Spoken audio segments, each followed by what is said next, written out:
Good morning, everybody. Welcome to the Alpha Pension Group Daily Retirement Recap. It's Friday, March 27th. It doesn't feel like a Friday because every day feels the same.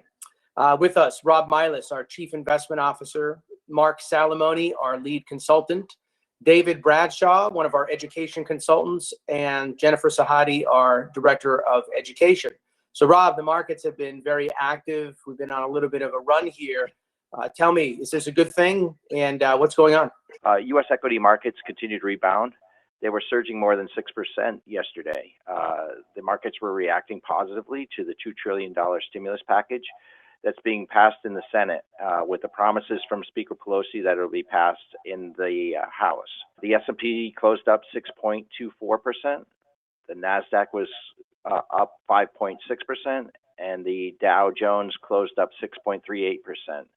Meanwhile, the Russell 2000, representing the small caps, was up 6.3%. U.S. Treasuries finished the session on a higher note as the record number of unemployment claims reminded bond investors of the negative macro environment. So the two-year yield declined by 4 basis points to 0.26%, and the 10-year yield declined 5 basis points to 0.81%. Initial jobless claims for the week ended March 21st increased by 3 million. So they closed in total up by for a total number of 3,283,000. That's the highest seasonally adjusted number for initial claims by many miles. The prior record was 695,000, just to give perspective, and that occurred in October of 1982. Experts are bracing for the unemployment rate to rise. The current rate is at 3.5%, and experts are predicting that number to be over 10% before we're all done. Rob, one question that comes to my mind. So we got major gains across all the major indices yesterday, despite an absolutely staggering number of unemployment claims last week, north of 3 million. What does that say to you about the unpredictability and the volatility of the markets right now? Yeah, so a couple of things, Dave. One is the volatility remains very heightened, which is not typically the case in up markets. So we're still at a 61 level on the VIX, which is known as the fear index.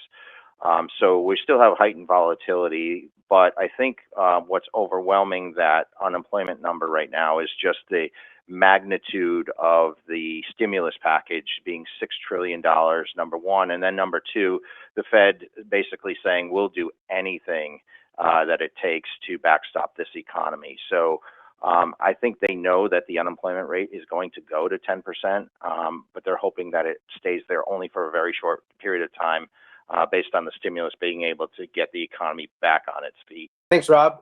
I'm going to turn it over to Dave. Obviously, Dave, there's a bill that's going to be, it looks like, signed today. A lot of impact, not only on the markets, as Rob covered, but certainly to small businesses and individuals.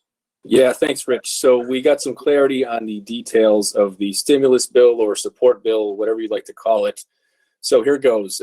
First, direct payments to single filers who made less than $99,000 a year, and gradually diminishing payments for those who made between $75,000 and $99,000. For families, the income limit is $199,000 with a full payment maximum at $150K, and gradually phasing out between those amounts. So folks who are single will be getting $1,200, married couples will be getting $2,400, and parents of children under the age of 18 will be getting $500 per child. Secondly, student loan repayments will be suspended until September 30th. Third, if you remember the Real ID mandate, that's the federally required document for all travel, domestic and abroad, all flights within the U.S. and abroad, I should say. That deadline has been extended till September of 2021, so no need to worry about that anytime soon. Fourthly, and this was a big one, big boost for unemployment benefits. On top of state benefits, the federal government will give an extra $600 to workers per week for 4 months. There will also be a pandemic unemployment assistance program, which will provide benefits to independent contractors and the self-employed. The details on that will be released, I would say, today or tomorrow. There also, as Rob alluded to, will be a $500 billion lending program, which will be given broadly to states, municipalities, and businesses. and we're still working to confirm some of the details. That will be released shortly, I would think, as well. And Mark, if you want to take it from there.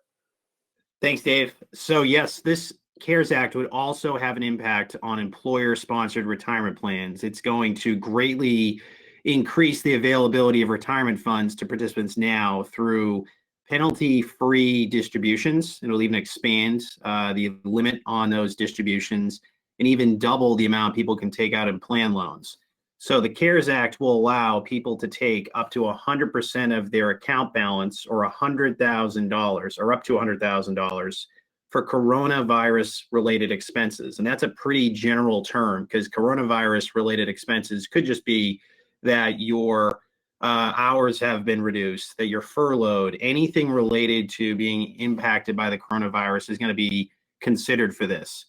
And that may be repaid over 3 years or included in your income over 3 years. So this wouldn't be someone taking a distribution and then taking the hit in that tax year. There is going to be a way that people can defer paying taxes on these typically taxable withdrawals. Additionally, when it comes to plan loans, this act will allow for people to expand the amount they can take up to $100,000, and it actually permits 1 year delay on repaying that participant loan. So a $100,000 loan from a 401k plan would typically have a pretty steep payment schedule, and to delay that a year, especially in a year where people might not be making income, that could have a very, I think, positive impact on people's living expenses today if they really need the money. And the great news is employers don't have to amend their plans immediately to have these things enforced. These things would be enforced as of when this law gets passed. And then the employers are generally permitted to operate their plans without an amendment right now, but they don't have until the end of this year. They actually have until January 1st, 2022. So a little more time for that.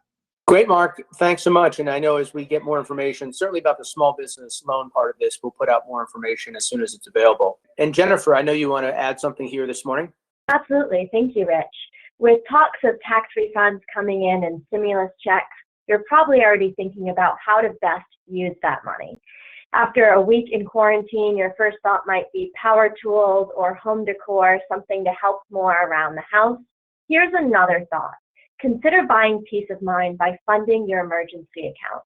One-time lump sums like this can be incredibly helpful to making sure that you have what you need when you need it. Much like an umbrella on a sunny day, if it turns to rain, you'll be really glad you have it. Great. So thanks, everybody. Have a great weekend, and we'll see you on Monday.